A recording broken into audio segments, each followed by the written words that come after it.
ETF index mutual funds నేర్చుకుని stock మార్కెట్లో రాణించాలనుకుంటున్నారా? వెంటనే ఈ నెంబర్కి కాల్ చేయండి. నమస్తే రమ్ గారు. నమస్తే జయ. ఒక సందర్భంలో ఏదో మాట్లాడుకుంటాం, ఏదో ఒక చిన్న ఇన్సిడెంట్ జరుగుతుంది. అక్కడ మనం ఉంటాం, ఉండకపోతాం.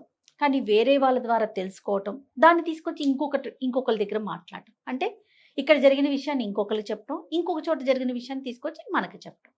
ఇప్పుడు మనకి వేరే వాళ్ళ మీద చెప్తున్నారు అంటే ఖచ్చితంగా మన గురించి ఇంకొక దగ్గర మాట్లాడతారు కదా. ఇది ఆడవాళ్ళు లేదు, మగవాళ్ళు లేరు, చిన్న లేదు, పెద్ద లేదు, ప్రతి ఒక్కరికి ఈ రూమర్స్ని పాస్ చేయటం అనేది చాలా ఎక్కువగా కనిపిస్తూ ఉంటుంది కదా రమ్మగారు. అర్రే వాళ్ళకి గబుక్కును తెలిసిపోతుందేమో, అప్పుడు మన పరిస్థితి ఏంటి, అసలు మనం ఎట్లా మినిమం అసలు ఆ థాట్ కూడా కనిపించట్లేదండి. ఎన్ని చూస్తున్నాను రమ్మగారు నేను. అసలు అంత ఎప్పుడు మాట్లాడుకుంటున్నారు జయ? ఖాళీ ఏది? ఎవరైనా ఎవరితోటైనా మాట్లాడుతున్నారంటవా?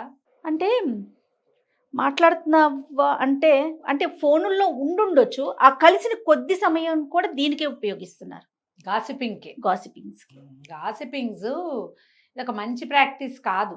ఇవాళ మనం ఒక గాసిప్ చెప్పుకుంటే రేపొద్దున మన మీద ఒక గాసిప్ వస్తుంది కదా, మన సంగతి కూడా బయటకు వస్తుందిగా. మనం మాత్రం ఎందుకు దీన్ని ఎవరు అతీతులం కాం కదా. అంతేగా. ఇప్పుడు ఒక విషయం మీరు నాకు చెప్తే ఒకటి, నేను మన విక్రమ్కి చెప్తే 2, అక్కడికి వెళ్తే 4. అది అసలు జరిగింది ఒకటే, ఎన్ని రకాలుగా వెళ్ళిపోతుంది. తర్వాత సకపోల కల్పితాలు ఉంటాయి కదా, మన నోట్లో కొన్ని పుడతాయి, మన భావాలు దానికి యాడ్ అవుతాయి, మన అభిప్రాయం దానికి ప్లస్ అవుతుంది, అన్నీ కలిసి విషయం వేరేగా అవుతుంది. సాధారణంగా అలాగే జరుగుతాయి జయ. ఇప్పుడు నేను నీకు ఒక విషయం, నాకు ఒక ఎవరిదో ఒక సీక్రెటో లేదా ఒక ప్రత్యేకమైన సంగతో తెలుసు,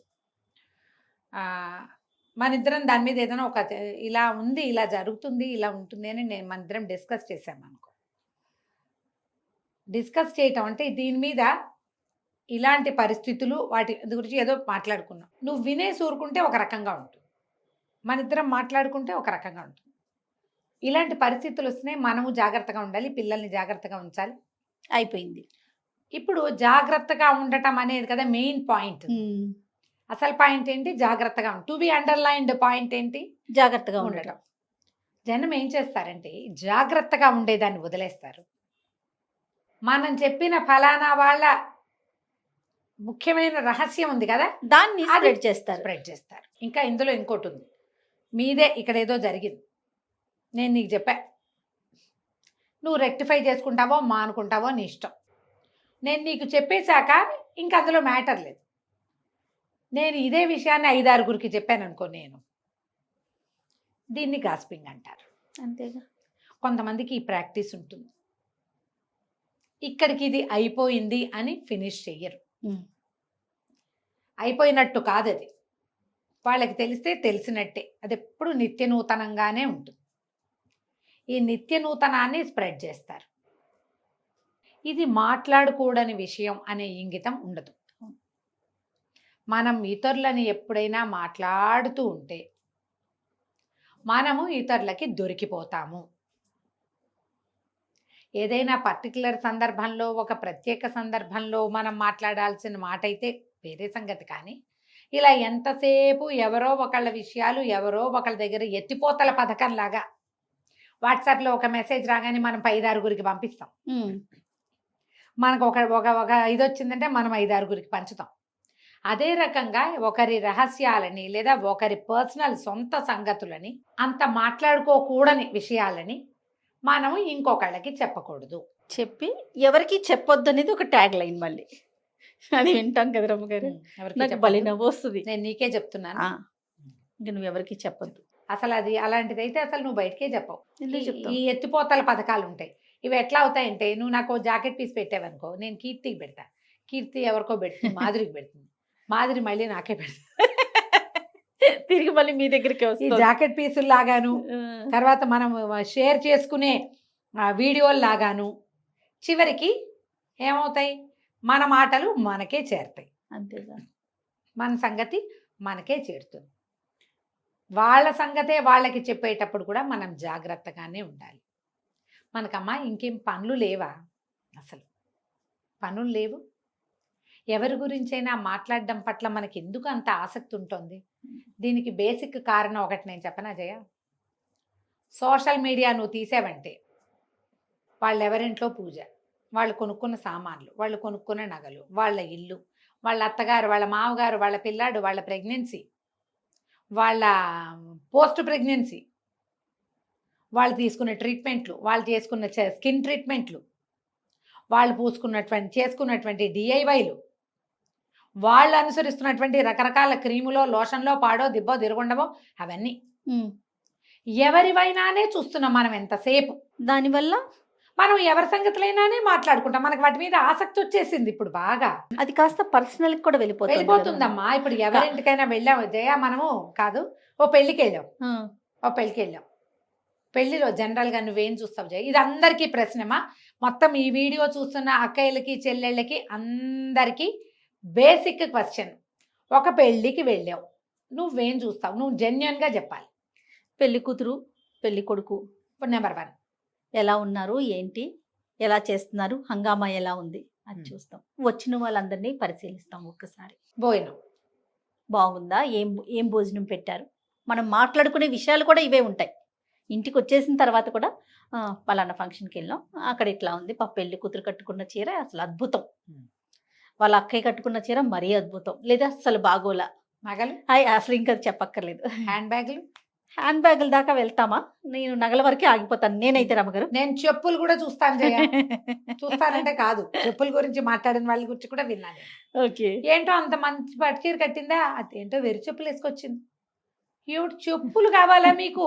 వాళ్ళెవరివో ఈ ఫంక్షన్ కి ఇలాంటి చెప్పులు వేసుకోవాలి కూడా యూట్యూబ్ వీడియోలు ఉన్నాయమ్మా. యూట్యూబ్ లో వీడియోలు రమ్మగారు, మామూలుగా మాట్లాడుకోవటం కాదా? ఓ మై గాడ్, ఈ ఫంక్షన్ కి ఇలాంటి చెప్పులు వేసుకోవాలి, సెట్ అవ్వటం. నేను ఇలా తయారయ్యాను, నేను ఇవాళ అక్కడికి అలా తయారయ్యాను, ఇక్కడికి ఇలా తయారయ్యాను, అది చేసుకున్నాను, మేకప్ చేసుకున్నా, రొటీను. ఎక్కడికి వెళ్ళాలన్నా నేను ఎలా తయారయ్యానో చెప్పటం. సన్నగా క్లోజ్గా కుర్చీలు పెట్టి, ఆ 8 కుర్చీలు పెట్టి ఇట్లా దగ్గరగా వేసుకున్న పమిటతో ఒక అమ్మాయి కనపడుతుంది. నేను 30 వీడియోలైనా చూసే జయ అట్లాంటివి. మీరు ఎందుకు చూస్తారు అని నన్ను అడక్కు, ఏదో చూస్తుంటే అవి కనపడతాయి. అమ్మాయి రిచువల్, అమ్మాయి రోజువారీ రొటీను తయారయ్యేటప్పుడు ఈ చెప్పులతో పేరప్ చేశా. అంటే పెళ్ళికి వెళ్ళేటప్పుడు ఎలాంటి చెప్పులు, ఈ చీర కట్టుకుంటే పట్టు చీర కట్టుకుంటే నేను రోజువారీ చెప్పులు వేసుకెళ్ళకూడదు, దానికి వేరే చెప్పులు ఉండాలి. అదైతే అయ్యింది. ఈ మనం మాట్లాడుకునేటప్పుడు ఎవరో ఫ్రెండ్కి నేను నా చెవితో మెట్రోలో విన్నాను తెలుసా, ఇది నిజంగా. మంచి మంచి డ్రెస్సులు వేసి కానీ చెప్పులు దిక్మాల చెప్పులు వేసుకుంటుంది, చక్క డ్రెస్ వేసింది, అస్సలు మ్యాచింగ్ లేదు ఆ చెప్పులు, రోతగా. మెట్రోలో విన్నా జయ ఇది. నేను మాట్లాడుకుంటున్నారు, ఆవిడెవరో, మా అమ్మాయి ఎవరో సరైన చెప్పులు వేసుకోదని ఈవిడెవరో ఇంకో అక్కయ్య ఇంకో చెల్లయ్యమ్మకి చెప్తోంది. అంత అవసరమా అమ్మా? అంత అవసరమా? మనం అలా అయిపోయాం జయ. దీనికైతే ఈ మొత్తం పట్టాన్ని సోషల్ మీడియాకే కట్టాలనుకుంటాను నా మటుకు. నేను ఇంతకు ముందు లేదా రమ్మగారు ఇంత ఎక్కువ లేదమ్మా, ఉన్నవి. గాసిపింగ్ అంటే నీకు ఏంటంటే వాళ్ళ విషయాలు, వాళ్ళ సంగతులు కాకుండా ఇప్పుడు వాళ్ళ నగ, నట్ర, గట్టు, బట్ట మొత్తం సమస్తమైనవి గాసిపింగ్లోకే వచ్చేస్తుంది. ప్రతిదీ చూడాలి, ప్రతి డీటెయిలింగ్ ప్రతి వాళ్ళకి కావాలి, ప్రతి దాని గురించి మాట్లాడాలి. ఏదో పెళ్లి కూతురు, పెళ్లి కొడుకు అక్కడి వరకు చూస్తాం తప్ప ప్రతి ఒక్కరిదినా? ప్రతి ఒక్కరి గురించి మాట్లాడతాం మనము. మన దగ్గర ఇదివరకటికి ఇప్పటికీ సమాజం ఎట్లా మారిందంటే జయ, నన్ను ఎవరు జడ్జి చేయకూడదు. నేను అంటే మనం ఏదో విషయం చెప్పాం, జడ్జిమెంటల్గా ఆలోచించద్దు అని చెప్తాం. ఒకళ్ళ పిల్లలు ఎవరో పెళ్లి చేసుకున్నారు, డివోర్స్ చేసుకున్నారు, జడ్జిమెంటల్గా ఉండకూడదు మనం. ఓ పాప బొద్దుగా ఉంది, లేదా సన్నగా ఉంది, లేదా తెల్లగా ఉంది, నల్లగా ఉంది, బాడీ షేమింగ్ చేయకూడదు, ఇలా మాట్లాడకూడదు. ఇవి ఖచ్చితమైన నియమావళి మనకు ఏర్పడింది ఇప్పుడు. అది ప్రత్యక్షంగా ఉన్నప్పుడే జయ. అవును, కానీ పరోక్షంలో మనం అదే చేస్తున్నాం ఇప్పటికీ. పరోక్షంలో కూడా మనం జడ్జిమెంటల్గా ఉండలేకపోతున్నాం. పరోక్షంలో బాడీ షేమింగ్ చేస్తాం. ఎదురుకుండా ఉన్నప్పుడు ఏం చేయకూడదు, మాట్లాడకూడదు. అలా మాట్లాడంగానే ఒక్క వాక్యం అంటే వాళ్ళని చీల్చి చెండాడతారు జనమంతా పడి. అవును, కానీ ప్రతి వాళ్ళు ఈ చీల్చి చెండాడిన వాళ్ళందరూ పరోక్షంలో అలాగే మాట్లాడతారు. కరెక్ట్. ఈ ప్రత్యక్ష పరోక్షాలకి తేడాని జాగ్రత్త పడండి అక్కడ. మనం అది జాగ్రత్త పడకపోతే మనం కూడా అలాగే దొరుకుతాం, అంతే కదా. మన తర్వాత ఉండే పిల్లలు కూడా అవే నేర్చుకుంటారు. అప్పుడప్పుడు ఒక్కొక్కసారి మనం వేసినటువంటి ఒక గాసిప్ సెంటెన్స్ 100 సెంటెన్సులకు తోడే భూతంలాగా మనం వెంటపడచ్చు. మనం ఆన్సరబుల్ కండిషన్లో నుంచోవచ్చు. సమాధానం చెప్పవలసిన దుస్థితిలోకి మనని నెట్టేస్తుంది అది. అది ఎక్కడ ఏది మంది నెట్టేసింది? మన నోరొదిలేసిన గుణం కాదు. అంతేగా. అవునా కాదా? ఒక్కోసారి అవతల వాళ్ళు ఏం తిరగబడి ఏంటి నువ్వు ఎందుకన్నావు అని అడక్కపోవచ్చు. కానీ నీకు తెలుసు కదా ఏమి చేసావు, ఏం మాట్లాడావని కదా. ఎందుకు ఆ పెయిన్ తీసుకోవాలి? ఊరుకోవచ్చు కదా. ఈ నొప్పిని సహించే కంటే ఏదైనా ఒక ప్రత్యేక విషయాలు మీకు తెలిసినప్పుడు వాటిని స్ప్రెడ్ చేయొద్దు. చెప్పకుండా ఉండలేకపోతే క్లోజ్ సర్కిల్లో ఎవరో ఒకళ్ళతో చెప్పండి. రాజుగారి గాడి చెవులని మన పుట్టలో చెప్తే ఆ పుట్ట మనలో ఉన్నవన్నీ తెలుసుకుని తర్వాత వేణుగానం పడినాయని చెప్తారు. ఆ కథ అదే కదా అవును, చెప్తాను. అవును. రాజుగారి గాడి చెవులు, రాజుగారికి కొమ్ములు ఉన్నాయి, మొత్తం మొత్తం అంతా స్ప్రెడ్ అయిపోతుంది. అంతే. మీరు ఆ మాట వదిలేస్తే చివరికి మిమ్మల్ని అది భూతంలాగా వెంబడబడుతుంది. అన్నిసార్లు అవదమ్మా ఇట్లా, ఉమ్, అన్నిసార్లు అవ్వదు.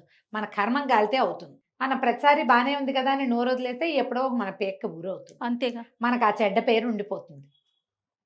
కాబట్టి జాగ్రత్తగా మాట్లాడండి. అనవసరమైన గాసిపింగ్కి వెళ్ళొద్దు. అస్సలు దానికి వెళ్ళొద్దు. ఏదైనా సందర్భం వచ్చింది, అలాంటి సిచ్యువేషన్ ఒకటి జరిగింది, వాళ్ళ ఇంట్లో కూడా ఇలా అయింది అనొచ్చు మీరు ఒక వాక్యం. డీటెయిల్డ్గా వెళ్ళబోకండి. అంతే. చెప్పకుండా ఉండలేకపోతాం, చెప్పాల్సే వస్తుంది. డీటెయిల్స్లోకి వెళ్ళకండి. అప్పుడు అంత గాసిప్ అవ్వదది, సమాచారం అవుతుంది. గాసిపింగ్ ఈజ్ డిఫరెంట్ థింగ్ కదా. అంతేగా. అందులోకి వెళ్ళకుండా ఇంత మటుకు జాగ్రత్తగా ఉండండి. అంతే. నమస్తే. నమస్తే.